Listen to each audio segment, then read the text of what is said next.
ও god.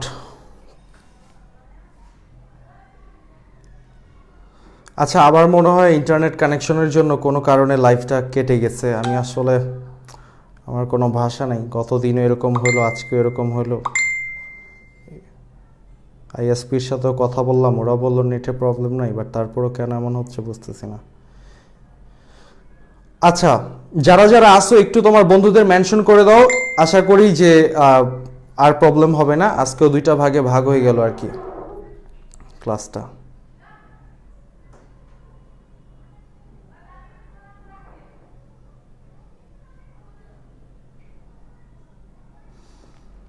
আচ্ছা, তো হাসমত জাহান এখন ক্লিয়ার। আচ্ছা, সাইয়েদা সিদ্দিকা না ভাই, এখন ঠিক আছে। তো সব কিছু মিলে এখন মনে হচ্ছে দেখা যাচ্ছে, বাট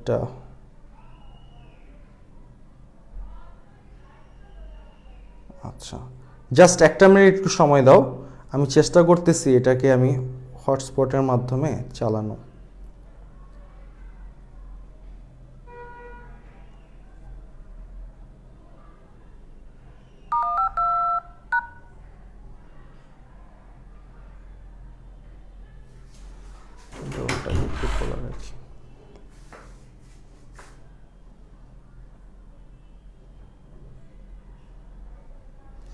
আচ্ছা, এনিওয়েজ এখন কি দেখা যাচ্ছে? 86 জন আবার চলে আসছো, থ্যাংক ইউ সো মাচ ভাই। আসলে এক্সট্রিমলি সরি, মানে আমি এই নেট কেন ডিসকানেক্ট হয়ে যাচ্ছে আমি আসলে জানি না। আমি অনেক চেষ্টা করছি, আইএসপিদের সাথেও কথা বলতেছি। বাংলাদেশে এই একটা প্রবলেম, এগুলা হচ্ছে এরা বললে শুনে না, কোনো কিছু করে না। বাট যাই হোক, এই ওয়াও, রাকিবুল হাসান মুন্না কমেন্টস করেছে যে নেটওয়ার্ক সমস্যা, ঠিক ভাইয়া চলে এসেছে। আচ্ছা Munna, thank you so much. তো যেইখানটায় ছিলাম আমরা, সেটা হচ্ছে যে ব্ল্যাক মার্কারটা নিয়ে আসছি। তো এখন এই মেইন ফাংশনের সামনে আমরা কি বসাচ্ছি? Integer, right? সো মেইন ফাংশনের সামনে আমরা ইন্টিজার কেন বসাচ্ছি? কারণ এই মেইন ফাংশনটাকে কে কল করে? অপারেটিং সিস্টেম কল করে। আর এই ফাংশনটা যদি অপারেটিং সিস্টেমকে 1 রিটার্ন করে, 1 মানে কি? ট্রু।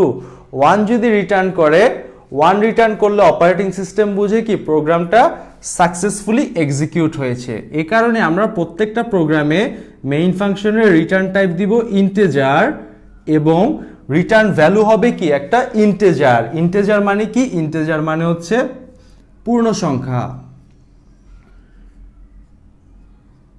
ইন্টিজার মানে হচ্ছে পূর্ণ সংখ্যা। হ্যাঁ, পূর্ণ সংখ্যা কি? যেমন 1 একটা পূর্ণ সংখ্যা, 5 একটা পূর্ণ সংখ্যা, 0 একটা পূর্ণ সংখ্যা। সরি, রিটার্ন হবে কি? 0। রিটার্ন 1 হবে না, রিটার্ন হবে কি? 0। রিটার্ন 0 বলতে বোঝাচ্ছে এখানে, রিটার্ন 0 বলতে বোঝাচ্ছে যে এই প্রোগ্রামটা সফলভাবে এক্সিকিউট হয়েছে এবং এক্সিকিউশন টাইমে 0 এরর, এখানে কোনো এরর নেই। ঠিক আছে? তো আমরা সব সময় তোমরা যখন এই সি প্রোগ্রামে প্রোগ্রামিং করবা, একটা প্রোগ্রাম লিখবা, তখন প্রথমে এই প্রোগ্রামের এই যে বেসিক বডিটা আছে না, হ্যাশ ইনক্লুড stdio.h, তারপরে ইন্টিজার মেইন, তারপরে মেইনের ব্র্যাকেট, তারপরে মেইনের ব্লক, রিটার্ন 0, এই জিনিসটাকে রেডি করে ফেলবা। প্রত্যেকটা প্রোগ্রামের জন্য এটা কমন থাকবে তোমাদের। ঠিক আছে? তো প্রত্যেকটা প্রোগ্রামের জন্য এই লেখাটা কমন থাকবে। কি কমন থাকবে? হ্যাশ ইনক্লুড stdio.h, তারপরে ইন্টিজার মেইন ফার্স্ট ব্র্যাকেট, তারপরে হচ্ছে 2টা সেকেন্ড ব্র্যাকেট। এই 2 সেকেন্ড ব্র্যাকেটের মাঝখানে যত কাজ করার আছে, যত প্রোগ্রাম করার আছে সব করবা। সবটা জিনিস করার পরে মনে রাখতে হবে একটা রিটার্ন 0 দিতে হবে। এই পর্যন্ত ক্লিয়ার? এই পর্যন্ত ক্লিয়ার? দেখো, গত ক্লাসের ব্যাপারটা কিন্তু রিভিশন হয়ে গেছে। এই পর্যন্ত ক্লিয়ার থাকলে একটু জানাও প্লিজ। লাইভ তো চলতেছে। আচ্ছা, এই পর্যন্ত ক্লিয়ার থাকলে একটু জানাও। হ্যাঁ,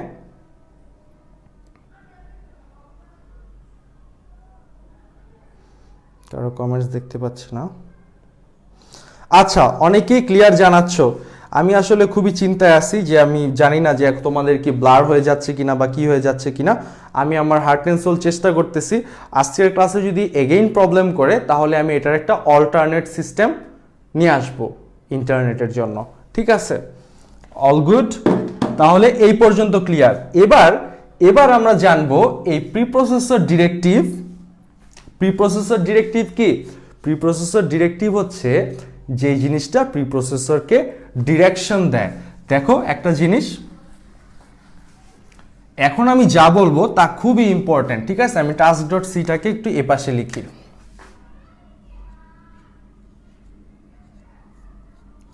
task.c এই ফাইলটার মধ্যে মনে করো আমরা এই প্রোগ্রামটা লিখছি, যে প্রোগ্রামটা আমাদেরকে আউটপুট কনসোলে লিখবে হাই। তো এখন এই যে task.c এই সোর্স কোডটাকে আমরা কিভাবে কম্পিউটার এক্সিকিউটেবল ফাইল বানাবো সেটাকে আমাদের জানতে হবে, রাইট? তো প্রথমে আমরা যখন task.c-টাকে তৈরি করছি, task.c-টাকে আমি ফোকাসে নিয়ে আসি। সো task.c-টা আমার ফোকাস পয়েন্টে চলে আসছে।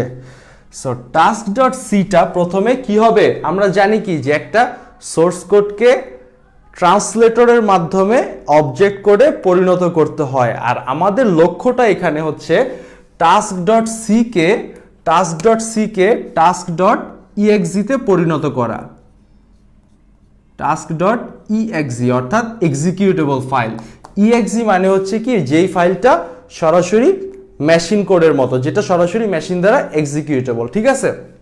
এটাকে বলবো কি একটা সফটওয়্যার। হ্যাঁ, তো এখন আমরা জাস্ট প্রসেসটা দেখব যে কিভাবে task.c-টা কম্পাইল হয়। পুরা কম্পাইলেশন প্রসেসটা আমরা দেখব।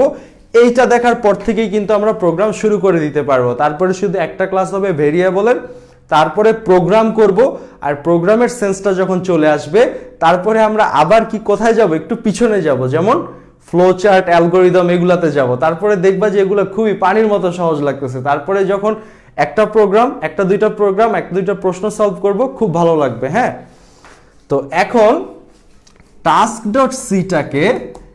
task.c-টাকে আমাদের কি করতে হবে? কম্পাইল করতে হবে। তো এই যে আমি দাগটা দিলাম না, এই দাগটা দেওয়ার মানে রাইট সাইডে আমার কম্পাইলেশন প্রসেস শুরু হয়ে গেল। অর্থাৎ এই যে সোর্স কোডটাকে অবজেক্ট কোডে তৈরি করার প্রক্রিয়াটা শুরু হয়ে গেল। task.c থেকে রাইটে আগাচ্ছি। কিন্তু ব্যাপার হচ্ছে সি প্রোগ্রাম কোন ট্রান্সলেটর ব্যবহার করে? আমরা জানি কি, কম্পাইলার ব্যবহার করে। তাহলে প্রথমে আমরা কম্পাইলেশনটা স্টার্ট করছি। কম্পাইলেশন স্টার্ট করার ফলে কম্পাইল না হয়ে প্রথমে কি হবে? প্রথমে কম্পাইল হওয়ার আগে একটা প্রোগ্রাম রান হবে। এই প্রোগ্রামটা কি আমরা বলতেছি কি? প্রিপ্রসেসর। দেখো প্রত্যেকটা জিনিস ক্লিয়ার হবে।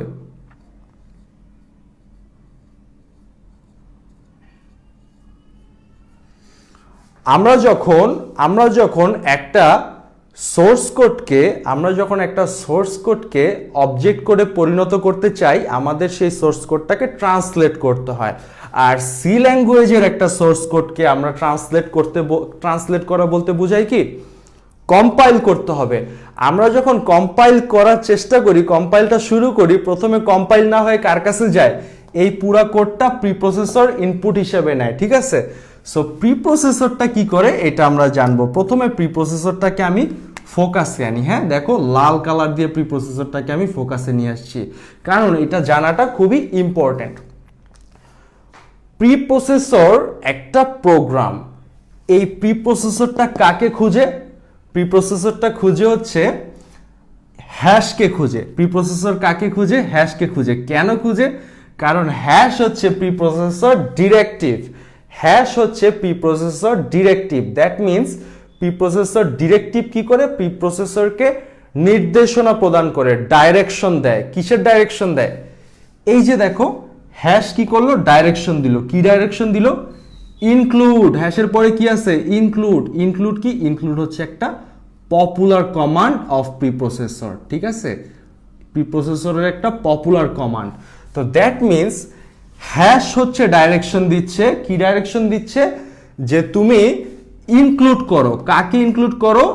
stdio.h হেডার ফাইলকে ইনক্লুড করো। তখন প্রিপ্রসেসর কি করে জানো? এই যে পুরো লাইনটা আমরা লিখলাম না প্রথমে, এই যে পুরো লাইনটা হেডার ফাইল অ্যাড করতে যে পুরো লাইনটা লিখলাম, এখানে একটা হেডার ফাইল অ্যাড করছি। যদি মাল্টিপল লাইন থাকতো, অর্থাৎ যদি মাল্টিপল হ্যাশ থাকতো, যতগুলা লাইন হ্যাশ দিয়ে স্টার্ট হইছে প্রত্যেকটা লাইনকে এখান থেকে সরাই দিত। এই লাইনগুলাকে হ্যাশ দিয়ে যতগুলা লাইন হয়েছে, আমি আবারও বলি, হ্যাশ দিয়ে যতগুলা লাইন হয়েছে, এই যে হ্যাশ দিয়ে যে লাইন, হ্যাশটাকে সে কি করবে, সরাই দিবে, যে ক্রস চিহ্ন দিলাম। হ্যাশ দিয়ে যতগুলা লাইন থাকবে প্রত্যেকটা লাইনকে প্রিপ্রসেসর প্রোগ্রাম কি সরাই দিবে এবং ওই লাইনটাকে এক্সচেঞ্জ করে সে কিছু কোড নিয়ে আসবে। যেমন এই সি লাইব্রেরিতে কি আছে, হেডার ফাইল আছে, তো এই হেডার ফাইলটার জন্য কিছু কোড কি নিয়ে আসবে এবং এই প্রিপ্রসেসর এই কাজটা করে থাকবে। তাহলে প্রিপ্রসেসর ডিরেক্টিভ প্রিপ্রসেসরকে নির্দেশ দিবে ইনক্লুড করো stdio.h, আর প্রিপ্রসেসর কি করবে, এই পুরো লাইনটাকে ফেলে দিয়ে, উপরের পুরো লাইনটাকে ফেলে দিয়ে সে কিছু কোড এখানে নিয়ে আসবে, এই যে এই ইন্টিজার মেইনের উপরে কিছু অরিজিনাল সি কোড নিয়ে আসবে, ঠিক আছে। তো তখন আমরা কি পাবো, এখান থেকে আমরা পাবো কি, এখান থেকে আমরা পাবো পিওর, খাঁটি, পিওর মানে কি খাঁটি, পিওর সি কোড, ঠিক আছে, পিওর সি একটা কোড আমরা পাবো এখান থেকে। হ্যাঁ, তো এটাকে আমি গোল করে ফোকাসে নিয়ে আসি। এই পিওর সি কোডটার মধ্যে কোনো হ্যাশ থাকবে না। ক্লিয়ার? ব্যাপারটা কি ক্লিয়ার? এই পিওর সি কোডটার মধ্যে কোনো প্রকার হ্যাশ কিন্তু থাকবে না। তারপরে কি হবে, তারপরে এই পিওর সি কোডটাকে কম্পাইল করা হবে। এই যে তোমাদের কম্পাইলার চলে আসছে। তো ব্যাপারটা হচ্ছে আমরা task.c কে যখন কম্পাইলেশন শুরু করব, আমরা যখন কম্পাইল স্টার্ট করব, তখন কম্পাইল হবে না, তখন প্রথমে ওই কম্পাইলেশন প্রসেসের মধ্যে প্রথমে প্রিপ্রসেসর এই task.c-টাকে ইনপুট হিসাবে নিবে, ইনপুট হিসেবে নিয়ে এই যে হ্যাশগুলাকে সরাই দিয়ে অন্য একটা কোড নিয়ে আসবে। এই যে লাইব্রেরি থেকে হেডার ফাইল, এই যে হেডার ফাইলের জন্য যে কোড আছে এই কোডগুলো নিয়ে আসবে। এই কোডগুলো নিয়ে আসার পরে একটা পিওর সি কোড তৈরি হবে। হ্যাশ থাকলে এটাকে পিওর সি কোড বলা যাবে না, ঠিক আছে। তারপরের প্রসেসে যেটা হবে, এই পিওর সি কোডটাকে আমরা কি করব, পিওর সি কোডটাকে আমরা করব কম্পাইল। এই যে আমাদের ট্রান্সলেটর প্রোগ্রাম কম্পাইল চলে আসছে, পিওর সি কোডটাকে আমরা করলাম কি কম্পাইল। পিওর সি কোডটাকে যদি আমরা কম্পাইল করি, এখানে যদি এটাকে যদি আমরা কম্পাইল করি, এইটাকে যদি আমরা কম্পাইল করি, অনুবাদ করি, তাহলেই তো আমরা একটা অবজেক্ট কোড পাই, তাই না? একটা এই ট্রান্সলেটরের সংজ্ঞা কি, যেই প্রোগ্রাম কি উৎস প্রোগ্রামকে বস্তু প্রোগ্রামে রূপান্তর করে, অর্থাৎ যেটা কি সোর্স কোডকে অবজেক্ট কোডে রূপান্তর করে, সেটাই কি অনুবাদক প্রোগ্রাম। আর কম্পাইলার হচ্ছে একটা অনুবাদক প্রোগ্রাম যেটা কম্পাইল করবে, ঠিক আছে। তো এই কম্পাইলটা, এই যদি মানে সত্যি কথা যদি তোমাদেরকে বলতে চাই, এখানে প্রসেসটা আর একটু বড়। প্রথমে কম্পাইলার কম্পাইল করে এটাকে অ্যাসেম্বলি কোডে বানায়, অ্যাসেম্বলি কোডটা আবার এই অ্যাসেম্বলার দ্বারা এই অ্যাসেম্বল হয়ে অবজেক্ট কোডে পরিণত হয়। বাট ওইটা আমরা জানবো না, আমাদের বই অনুযায়ী যেহেতু কি সি প্রোগ্রাম কম্পাইলার ব্যবহার করে, আমরা এতটুকুই জানবো যে প্রিপ্রসেসর হ্যাশটাকে ফেলে দেয়, হ্যাশ দেওয়া সব কমান্ডগুলোকে ফেলে দেয়, তারপরে পিওর সি ল্যাঙ্গুয়েজ তৈরি হয়, তারপরে কম্পাইল হয়। কম্পাইল হওয়ার পরে এটা তৈরি হয় কি, দেখো এই জায়গাটায় হচ্ছে সবচেয়ে তৃপ্তিটা কেমন, এই task.c-টা হয়ে গেল কি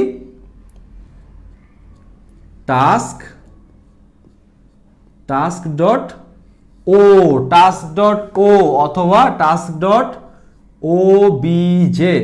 ও বলতে কি বোঝাচ্ছে, অবজেক্ট। ও হচ্ছে অবজেক্ট ফাইলের এক্সটেনশন, ঠিক আছে। তাহলে task.c-টা হয়ে গেল আমার অবজেক্ট ফাইল। এই পর্যন্ত কি ক্লিয়ার? তাহলে প্রথমে কি করে, প্রিপ্রসেসর ইনপুট হিসেবে নেয় সোর্স কোডটাকে, তো সমস্ত হ্যাশযুক্ত যতগুলো কমান্ড আছে সবগুলোকে সরিয়ে একটা পিওর সি ল্যাঙ্গুয়েজ তৈরি করে, তারপরে এই পিওর সি প্রোগ্রামটা কি হয়, কম্পাইল হয়। কম্পাইলিং প্রসেস শেষ হওয়ার পরে এখান থেকে আমরা task.c থেকে task.o, অর্থাৎ ও হচ্ছে কি, ও হচ্ছে অবজেক্ট ফাইলের এক্সটেনশন, ঠিক আছে। এটা কি এক্সটেনশন অফ অবজেক্ট ফাইল, তাইলে কি আমরা পাইছি এক্সটেনশন অফ অবজেক্ট ফাইল।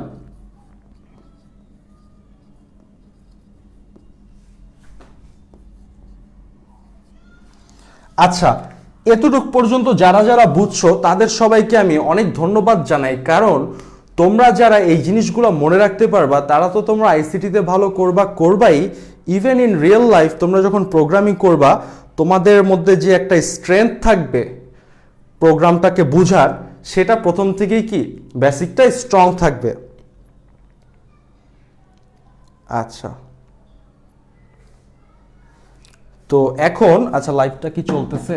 নেটটা অনেক বাজে। হ্যাঁ, লাইভ চলতেছে। সো এবার এবার এখানে একটা মজার বিষয় হচ্ছে টাস্ক ডট ওটা কি, টাস্ক ডট ওটা হচ্ছে object file. Object file, object ফাইলটাকে কি কোনো সফটওয়্যার বলা যেতে পারে? অবজেক্ট ফাইলটাকে কোনো সফটওয়্যার বলা যেতে পারে না। অবজেক্ট ফাইলটাকে আবার কি করতে হবে, লিঙ্কার আরেকটা প্রোগ্রাম আছে যেটাকে বলে হচ্ছে লিঙ্কার। লিঙ্কার মানে লিঙ্ক করে, লিঙ্ক মানে কি একটা কি সংযোগ। তো এই লিঙ্কার কি করে, একটা অনেক সময় এক বড় প্রোগ্রামের ক্ষেত্রে মাল্টিপল অবজেক্ট ফাইল তৈরি হতে পারে, ঠিক আছে? তো তখন কি এই মাল্টিপল অবজেক্ট ফাইলগুলোকে একত্রিত করে, এবং এটা তো একটা কাজ, কিন্তু লিঙ্কারের মেইন কাজটা কি জানো? মেইন কাজটা হচ্ছে এই যে আমরা হেডার ফাইলটাকে ইনক্লুড করলাম না, এই হেডার ফাইলের জন্য কতগুলো লাইব্রেরি ফাংশন আছে না, এই লাইব্রেরি ফাংশনের জন্য যে লাইব্রেরি ফাইলগুলো তো লাগবে, এই যে ফাংশনগুলো আছে এগুলোর জন্য তো ফাইল লাগবে, রাইট? একটা ফাইল থেকেই তো এগুলো আসবে। এই যে আমরা প্রিন্টএফটাকে ব্যবহার করতেছি, প্রিন্টএফটাকে কিন্তু আমরা ডিরেক্টলি ব্যবহার করে দিচ্ছি, কিন্তু এই প্রিন্টএফটা তৈরি করতে কিন্তু অনেক অনেক লাইন কোড লিখতে হয়েছে, রাইট? তো ব্যাপারটা হচ্ছে এই যে লাইব্রেরি ফাইলগুলোকে অবজেক্ট ফাইলের সাথে লিঙ্ক করে, লাইব্রেরি ফাইলগুলোকে অবজেক্ট ফাইলের সাথে লিঙ্ক করে সে বানাবে কি, এখানে হচ্ছে একেবারে 100% তৃপ্তি পাবো এখন আমরা। তখন আমাদের টাস্ক ডট সি হয়ে যাবে কি, টাস্ক ডট ইএক্সই, টাস্ক ডট ইএক্সই। আচ্ছা লাইফটা কি চলে গেছে? আচ্ছা লাইফটা কি চলতেছে? একটু কমেন্টস করো তো কেউ। আচ্ছা এই ফোন থেকে খুঁজে পাচ্ছি না, দেখতেছি লাইভ চলতেছে। আচ্ছা এই পর্যন্ত কারা কারা বুঝতেছো, এই পর্যন্ত কারা কারা বুঝছো একটু বলো তো। এইটা যারা যারা বুঝতে পারবা, যাদের যাদের এই জিনিসগুলো ভালো লাগবে তাদের কিন্তু সামনে অনেক বেশি সহজ লাগবে, আর যাদের এই জিনিসগুলো প্রপারলি ভালো লাগবে না তাদেরও সামনে ক্লিয়ার হয়ে যাবে। মানে সিস্টেমটাই এরকম, বুঝতে পারছো? আচ্ছা নূরে শান্তি বলছে ভাইয়া শেষেরটা বুঝতে পারিনি, তার মানে লিঙ্কারের কথাটা তুমি বুঝতে পারো নাই।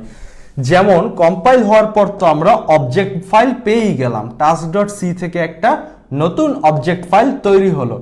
এই অবজেক্ট ফাইলটা কিন্তু একটা সফটওয়্যার না, object file contains compiled object code. তার মানে অবজেক্ট ফাইল কি কি ধারণ করে, কম্পাইল হওয়া অবজেক্ট কোড ধারণ করে। তো যেহেতু ট্রান্সলেটরের পরেই কি একটা অবজেক্ট কোড তৈরি হয়, ওই অবজেক্ট কোডটাই কন্টেইন করে কে, এই অবজেক্ট ফাইল। কিন্তু অবজেক্ট ফাইলটা তো সরাসরি কোনো সফটওয়্যার না, রাইট? তো এটাকে যদি সফটওয়্যারের মতো চালাতে হয়, অ্যাপ্লিকেশনের মতো চালাতে হয়, এটাকে কি এই ধরনের একটা ফাইল হইতে হবে না? Dot exe file, dot exe ফাইলটা কি, ডট ইএক্সি ফাইলটা হচ্ছে সরাসরি তুমি কম্পিউটারে চালাতে পারবা, রান করতে পারবা। সো ডট ইএক্সি ফাইলটা রান করার জন্য আমাদের প্রয়োজন হয় লিঙ্কার।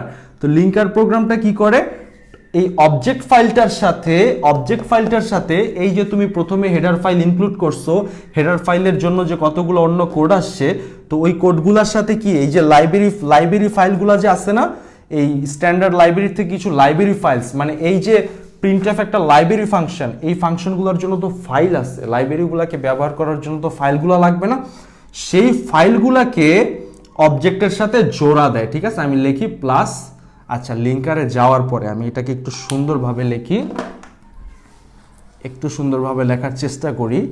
সো এখান থেকে কি হয়, প্রথমে এখান থেকে যায় কোথায়, এই যে লিঙ্কার প্রোগ্রাম কি করে, লিঙ্কার প্রোগ্রাম এখানে আসে, লিঙ্কার প্রোগ্রামের কাছে অবজেক্ট ফাইলটা যাওয়ার পরে সে যোগ করে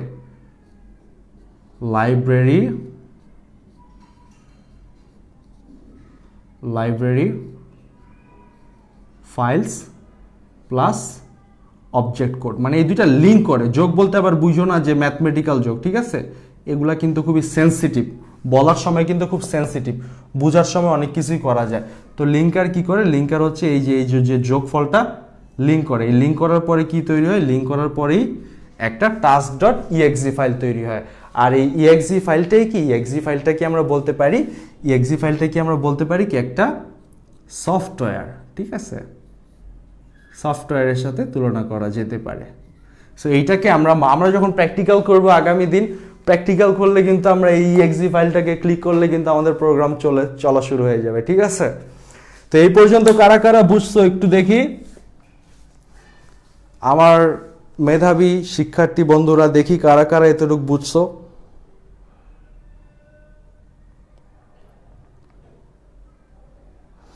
এতটুক যদি তোমরা বুঝতে পারো তার মানে বোঝা যাবে যে নেক্সট ক্লাস থেকে আমাদের প্রোগ্রাম আমরা নিজেরা তৈরি করব, ঠিক আছে? কোনো একটা পার্টিকুলার প্রোগ্রাম দেখে এটাকে পড়তে হবে না, আমরা শুধু জানবো অ্যালগোরিদম আর আমরা প্রোগ্রাম করে ফেলবো।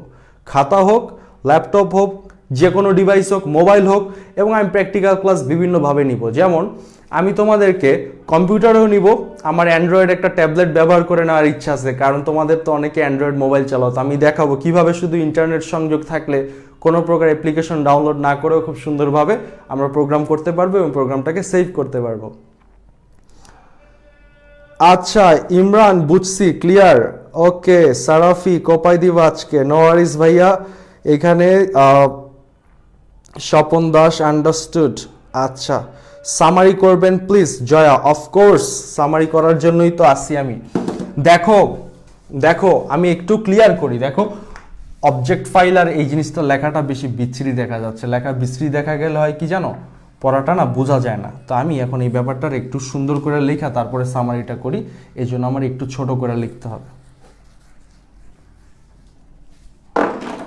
সো নাও কম্পাইল হওয়ার পরে আমরা কি পেয়েছি, আমাদের ছিল task.c, এখন আমরা পেয়ে গেছি task.o। .o হচ্ছে অবজেক্ট ফাইলের এক্সটেনশন। .o এর জায়গায় obj-ও থাকতে পারে, .obj-ও থাকতে পারে। সো .o হচ্ছে অবজেক্ট ফাইলের এক্সটেনশন, মনে রাখতে হবে। .c হচ্ছে সি ফাইলের এক্সটেনশন, .h হচ্ছে হেডার ফাইলের এক্সটেনশন। এগুলো একেবারে মনে রাখতে হবে, ঠিক আছে? খুবই বেসিক জিনিস। তো আমাদের যে ব্যাপারটা এখানে হলো যে আমাদের কম্পাইল হওয়ার পরে আমাদের এই task.c ফাইলটা একটা অবজেক্ট ফাইলে তৈরি হলো, ঠিক আছে? এটা থেকে আমরা একটা নতুন অবজেক্ট ফাইল পাইলাম। তো এই ফাইলটা এখন যাবে কার কাছে? এই ফাইলটা এখন যাবে লিঙ্কারের কাছে। লিঙ্কারটা কি? লিঙ্কার হচ্ছে একটা প্রোগ্রাম যেটা লিঙ্ক করে। লিঙ্ক মানে কি? সংযোগ। তোমার সাথে আমার একটা লিঙ্ক আছে মানে কি? একটা যোগাযোগ আছে। তো লিঙ্কারের কাজ হচ্ছে লিঙ্ক করা। সে কি করবে? এই যে অবজেক্ট ফাইলটা, এই অবজেক্ট ফাইলটার সাথে এই যে সি লাইব্রেরি আছে না, সি এর লাইব্রেরি ফাইলগুলোকে অ্যাড করবে, লিঙ্ক করবে। সো লিঙ্ক করার ফলে কি হবে? লিঙ্ক করার ফলে এই task.o ফাইলটা কি হয়ে যাবে? এখানে লিঙ্কার যুক্ত করবে। কাকে যুক্ত করবে? অবজেক্ট ফাইলের সাথে। অবজেক্ট ফাইল বলতে বুঝাচ্ছি task.o। অবজেক্ট ফাইলের সাথে কাকে যোগ করবে? Library files. So lib files লিখে দিই, তাহলে জায়গা কম লাগবে। লাইব্রেরি ফাইলসগুলোকে যুক্ত করবে এবং এই যোগের সমন্বয়ে তৈরি হবে task.exe। .exe কি? এক্সিকিউটেবল ফাইলের এক্সটেনশন। এবং যে ফাইলটা .exe থাকবে সেটাকে আমরা কি বলতে পারি? এই ফাইলটাকে আমরা কি বলতে পারি? এই ফাইলটাকে আমরা বলতে পারি সফটওয়্যার। আমি আরেকবার সামারি করতেছি, খুবই মনোযোগ দিয়ে দেখো, খুবই মনোযোগ দিয়ে দেখো। এভাবে কিন্তু বইয়ে থাকবে না, বা এই জিনিসগুলো কিন্তু পরবর্তীতে বোঝা টাফ হবে। সো প্রথমে আমি কি করলাম? সি ল্যাঙ্গুয়েজ সম্পর্কে জানলাম। সি ল্যাঙ্গুয়েজ সম্পর্কে কি জানলাম? সি ল্যাঙ্গুয়েজ একটা স্ট্যান্ডার্ড লাইব্রেরি আছে। আর এই লাইব্রেরিটা কি? লাইব্রেরির মধ্যে অনেক ধন সম্পদ আছে। কি টাইপের ধন সম্পদ আছে? হেডার ফাইল আছে। হেডার ফাইল কি? হেডার ফাইল হচ্ছে ইন্ডেক্সের মতো, ঠিক আছে? একটা ইন্ডেক্স মানে একটা সূচিপত্রে, একটা পেজের মধ্যে কি একটা সূচিপত্র দিয়ে একটা অধ্যায় খুঁজে পাই, ওই অধ্যায়ের মধ্যে কি অনেক ধরনের টপিক পাই না? তো হেডার ফাইলটা হচ্ছে একটা ইন্ডেক্সের মতো। এই হেডার ফাইলের মধ্যে আবার এক একটা হেডার ফাইলের মধ্যে আবার এক এক ধরনের লাইব্রেরি ফাংশন আছে। যেমনটা আমরা এখানে দেখছিলাম stdio.h একটা হেডার ফাইল, এটার আন্ডার একটা লাইব্রেরি ফাংশন আছে, সেটা হচ্ছে কি? printf। তো এখন কথা হচ্ছে এই task.c-টার মধ্যে আমরা এই প্রোগ্রামটা লিখলাম। Include stdio.h header file include করলাম, ইন্টিজার মেইন ফাংশন দিলাম। ইন্টিজার হচ্ছে মেইন ফাংশনের রিটার্ন টাইপ, তাই বডির ভিতরে লাস্টে রিটার্ন 0 দিলাম। একটা ইন্টিজার রিটার্ন করলাম। রিটার্ন 0 মানে কি? রিটার্ন 0 মানে প্রোগ্রামটা সাকসেসফুলি এক্সিকিউটেড হয়েছে, ঠিক আছে? সাকসেসফুলি এক্সিকিউটেড হয়েছে। তো এখন আমার ফাইলটা তো খুব সুন্দরভাবেই বানাইলাম, কিন্তু এখন এটারে যদি একটা সফটওয়্যার বানাইতে হয়, এটা তো একটা অবজেক্ট ফাইল, ঠিক আছে, সরি এটা তো একটা সোর্স ফাইল, সোর্স ফাইলটার একটা সফটওয়্যার বানাইতে হবে না? তো সোর্স ফাইলটারে সফটওয়্যার বানাইতে গেলে কি করতে হবে? কম্পাইল করতে হবে। সি প্রোগ্রামের জন্য কি কম্পাইল করতে হবে। যেই আমি কম্পাইলটা শুরু করলাম, প্রথমে কি হলো, প্রি প্রসেসর প্রোগ্রামটা রান হলো। সো প্রি প্রসেসর প্রোগ্রামটা কি করলো, এই পুরো সোর্স কোডটাকে ইনপুট হিসেবে নিল। ইনপুট হিসেবে নিয়ে কি করলো, দেখলো কোন কোন জায়গায় হ্যাশ আছে, অর্থাৎ প্রি প্রসেসর ডিরেক্টিভ আছে। ডিরেক্টিভ কি করে, ডিরেকশন দেয়। কাকে ডিরেকশন দেয়? প্রি প্রসেসরকে ডিরেকশন দেয়। বলে যে হ্যাশ দেওয়া যতগুলো কমান্ড আছে সেগুলোকে বাস্তবায়ন করো। যেমন হ্যাশের পরে ইনক্লুড কি একটা কমান্ড, একটা জনপ্রিয় কমান্ড। এই কমান্ডটা হওয়ার পরে মানে কি, যে হেডার ফাইলটাকে এখন অ্যাড করতে হবে। তো প্রি প্রসেসর কি করে, ওই হ্যাশ দেওয়া এই লাইনটাকে কেটে দেয়। এই যে দেখো ক্রস দিছি, এই লাইনটাকে কেটে দেওয়ার পরে এখানে অন্য কিছু কোড নিয়ে আসে। সো অন্য কিছু কোড নিয়ে আসার ফলে কি হয়, এটা একটা পিওর সি কোডে তৈরি হয়, ঠিক আছে। এটা কি একটা পিওর সি কোড, এটার মধ্যে কোনো হ্যাশ ট্যাশ নাই। এই পিওর সি কোডটা কি হয়, কম্পাইল হয়। কম্পাইল হওয়ার পরে কি হয়, কম্পাইল হওয়ার পরে সোর্স ফাইল হয়ে যায় অবজেক্ট ফাইল। এর জন্য কি ডট ও হচ্ছে এটার এক্সটেনশন। সোর্স ফাইল হয়ে যায় অবজেক্ট ফাইল। এই অবজেক্ট ফাইলটা আবার কোথায় যায়, লিঙ্কারের কাছে যায়। লিঙ্কারের কাজই হচ্ছে লিঙ্ক করা। সে কাকে লিঙ্ক করে, এই টাস্ক ডট ও এই অবজেক্ট ফাইলটাকে কয়েকটা লাইব্রেরি ফাইলের সাথে লিঙ্ক করে। লিঙ্ক করার পরে এটারে বানায় ফেলে কি task dot exe file. So task dot exe file হচ্ছে সরাসরি মেশিন দ্বারা এক্সিকিউটেবল। সো এটাকে আমরা বলতে পারি এটা একটা সফটওয়্যার। সো এতক্ষণে তোমাদের সাথে ক্লাসের মধ্যে আমি একটা সফটওয়্যার তৈরি করে ফেলছি, কিন্তু হোয়াইট বোর্ডে করছি তাই চালাইতে পারতেছি না। কম্পিউটারে যখন করব তখন কিন্তু চালাইতে পারবো। তো এখন তোমরা একটু বলো যে আর কি কোনো প্রবলেম আছে কিনা এই টপিকে।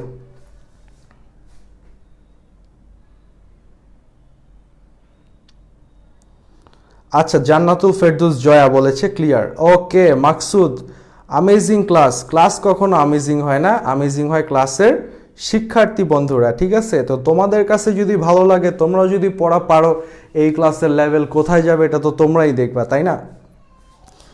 তো এখন কথা হচ্ছে, এই পর্যন্ত যদি বুঝে থাকি, আমি এখন এই পর্যন্ত পুরো মুছে দিব। মুছে দিয়ে আমি তোমাদেরকে কয়েকটা প্রশ্ন করব। তোমরা কি রেডি?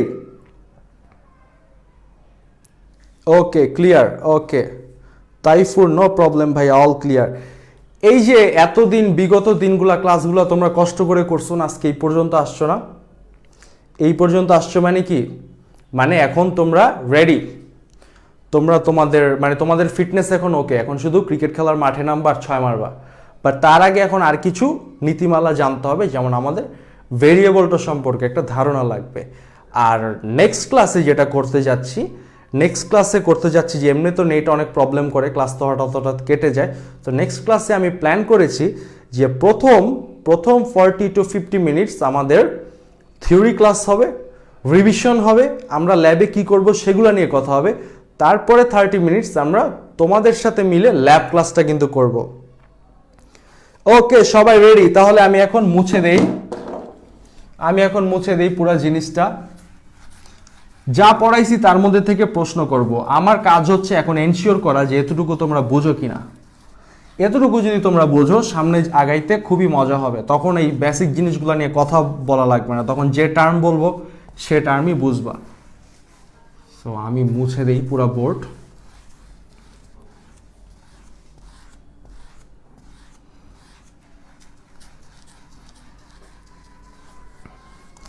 আমি একটা প্রশ্ন করব প্রথমে আমি একটা প্রশ্ন করব।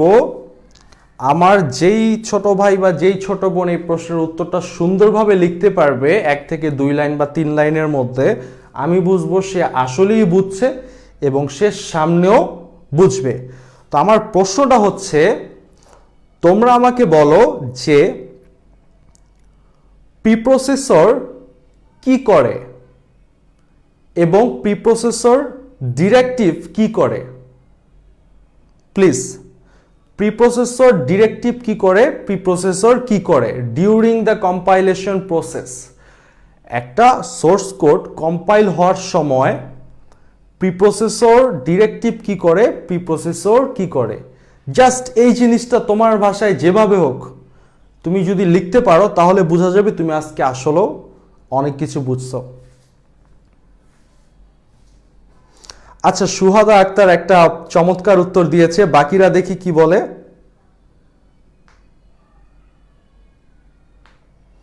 লেখো লেখো লেখো, দেখো ভুল হবে বাট তোমাকে একটা অ্যান্সার করতে হবে, তো পারফর্ম করাটাই তো হচ্ছে মেইন ব্যাপার।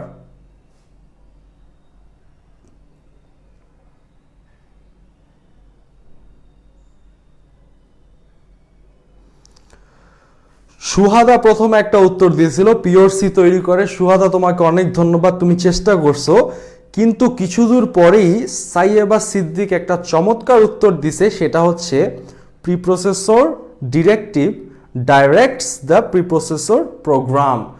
Excellent answer. প্রিপ্রসেসর ডিরেক্টিভ কি করে? প্রিপ্রসেসর প্রোগ্রামকে নির্দেশ দেয়, ঠিক আছে, প্রিপ্রসেসর প্রোগ্রামকে নির্দেশ দেয়। কিন্তু সাইয়েবা তুমি কিন্তু প্রিপ্রসেসর ডিরেক্টিভ সম্পর্কে বলছো, প্রিপ্রসেসর কি করে সেটাও একটু বলো। শাহাদাত হোসেন, শাহাদাত হোসেন খুবই সুন্দর, প্রিপ্রসেসর প্রোগ্রামের সকল হ্যাশ বাদ দিয়ে পিওর সি ক্রিয়েট করে। শাহাদাত হোসেন তোমাকে অনেক ধন্যবাদ, এমডি শাহাদাত হোসেন। আমি তোমার এটাতে একটা লাইক দিতে পারতেছি না কেন? আচ্ছা, শাহাদাত হোসেন তোমাকে অনেক ধন্যবাদ। আচ্ছা, ওবায়দুল হক পিওরসি তৈরি করে, preprocessor is an initial phase to process text before compilation. হ্যাঁ, তীর্থ চৌধুরী দারুণ লিখেছো। আচ্ছা, তোমরা গুগল থেকে কপি করবা না কিন্তু, যেটা বুঝবা নিজে থেকে লিখবা। সো অনেক ধন্যবাদ, তোমরা এই পর্যায়ে পাস করে ফেলছো। এবার আমাকে একটু সেকেন্ড প্রশ্ন, সেটা হচ্ছে আমি একটা সি প্রোগ্রাম তৈরি করতেছি। সাপোজ হ্যাশ ইনক্লুড, এখানে আমি লিখতেছি হচ্ছে stdio.h। এই জিনিসটা আমি লিখলাম, এই জিনিসটা লেখার পরে আমি লিখতেছি কি ভয়েড। গত ক্লাস যারা পড়ছো তারা 100% এই প্রশ্নটা অ্যান্সার করতে পারবে। ভয়েড মেইন, তারপরে এখানে আমি লিখছি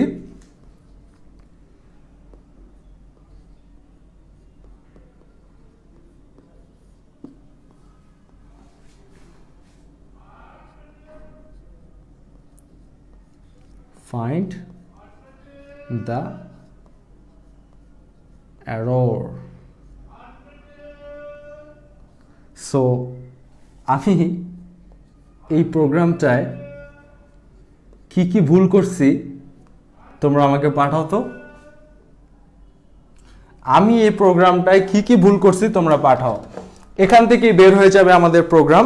আমি এই প্রোগ্রামটায় কি কি ভুল করছি এখান থেকেই বের হয়ে যাবে আমাদের প্রোগ্রামার।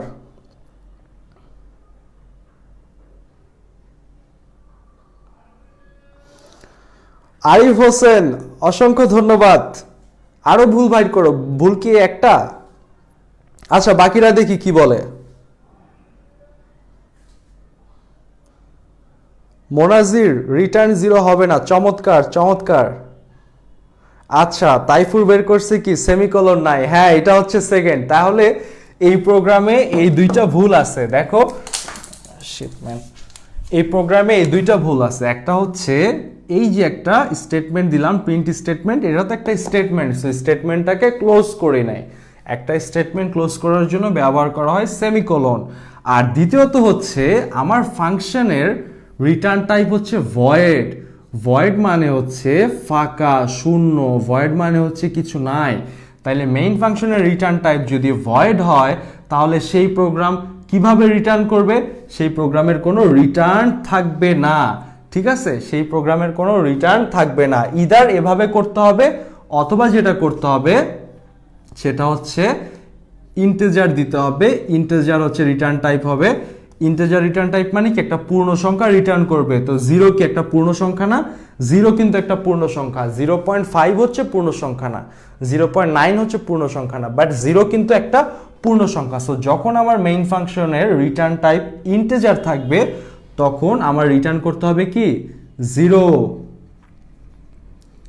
এবার তোমাদের কাছে আমার নেক্সট প্রশ্ন, return 0। Return 0 main function operating সিস্টেমকে যদি 0 রিটার্ন করে, তাহলে অপারেটিং সিস্টেম কি বুঝবে? প্রোগ্রামটা সফলভাবে এক্সিকিউটেড হয়েছে নাকি হয় নাই? Please quick answer.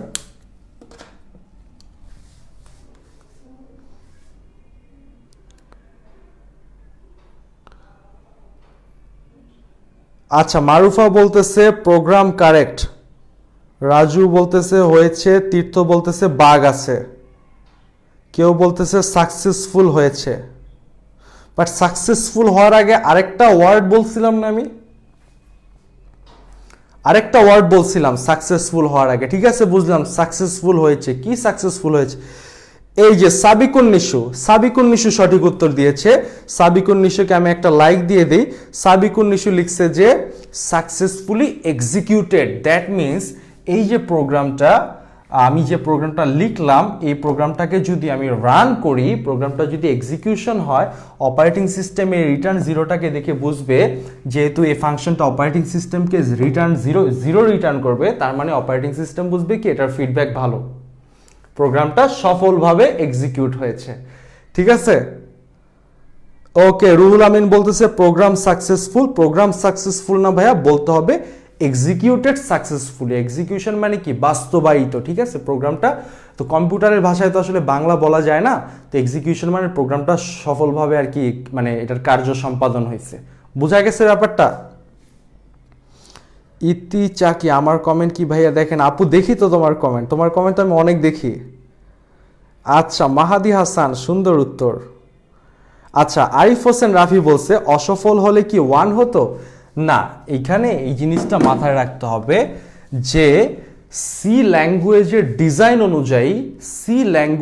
ডিজাইন অনুযায়ী শূন্য ব্যতীত, জিরো ব্যতীত, except zero, anything you return, that means এটা অপারেটিং সিস্টেম কি বুঝবে যে প্রোগ্রামটা সাকসেসফুলি এক্সিকিউটেড হয়নি। 1 দাও, 100 দাও, যা খুশি তাই দাও, অপারেটিং সিস্টেম বুঝবে কি প্রোগ্রামটা সাকসেসফুলি এক্সিকিউটেড হয় নাই। দ্যাট মিনস মনে করো তুমি দারাজ থেকে একটা প্রোডাক্ট কিনলা, এখন দারাজে তুমি রিটার্ন কি দিলা, ইদার তুমি মানে তোমার দুইটা অপশন আছে, একটা হচ্ছে যে প্রোডাক্টটি ভালো হয়েছে, আর বাকি সব অপশন কি প্রোডাক্টটি ভালো হয়নি। সো দ্যাট মিনস জিরো ছাড়া অন্য যেটাই দিবা তার মানে কি এই প্রোগ্রামটা সাকসেসফুলি এক্সিকিউটেড হয় নাই। সো প্রোগ্রামের ভিতরে সব জিনিস যদি ঠিকও থাকে, অপারেটিং সিস্টেম বুঝবে কি প্রোগ্রামটার মধ্যে এক্সিকিউশনে কোনো একটা সমস্যা হয়েছে, এই জন্য রিটার্ন জিরো সে আমাকে দেয় নাই। ঠিক আছে, বোঝা গেছে ব্যাপারটা?